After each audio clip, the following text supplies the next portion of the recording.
क्या आपने कभी सोचा है कि अगर आप इंडिया से अर्जेंटीना पैदल जाने की कोशिश करें तो आपके साथ क्या होगा? यह 20,000 किलोमीटर का सफर किसी एडवेंचर से कम नहीं बल्कि एक सर्वाइवल चैलेंज भी हो सकता है। सफर शुरू होगा इंडिया से, जहां से आपको नेपाल की सीमाओं में घुसना होगा। फिर नेपाल को पार करके आप पहुंचोगे चाइना। लेकिन चाइना को पार करना बिल्कुल आसान नहीं होगा। दुनिया के चौथे सबसे बड़े देश को पैदल पार करने में ही कई महीने लग सकते हैं। चाइना को पार करते ही आप पहुंचोगे मंगोलिया। मंगोलिया दुनिया के सबसे कम आबादी वाले देशों में से एक है, जहां सैकड़ों किलोमीटर तक कोई बड़ा शहर नहीं मिलता। और मंगोलिया को पार करते ही सामने होगा दुनिया का सबसे बड़ा देश रशिया। लेकिन असली चुनौती अब शुरू होगी। रशिया के कुछ हिस्सों में तापमान -40 डिग्री सेल्सियस तक पहुंच जाता है। ऊपर से इसका विशाल क्षेत्रफल इस सफर को और भी कठिन बना देगा। अगर किसी तरह आप रशिया को पार कर लेते हैं तो आपके सामने आएगा बेरिंग स्ट्रेट, जो रशिया और अमेरिका को अलग करता है।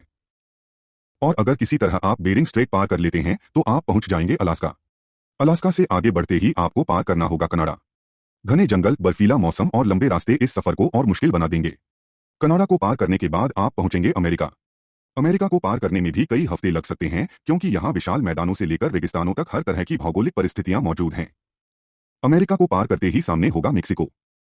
लेकिन मेक्सिको के बाद असली परीक्षा शुरू होगी, क्योंकि आपको सेंट्रल अमेरिका के कई देशों Guatemala, Honduras, Nicaragua, Costa Rica और पनामा को पार करना होगा।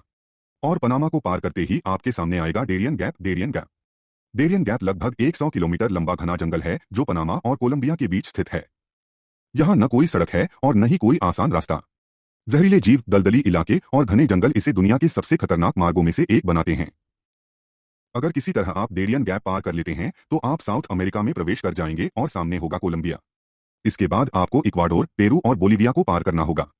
लेकिन पेरू और बोलीविया के दौरान आपको एंडीज माउंटेन्स के कठिन रास्तों का सामना करना पड़ सकता है, जो दुनिया की सबसे लंबी पर्वत श्रृंखलाओं में से एक है।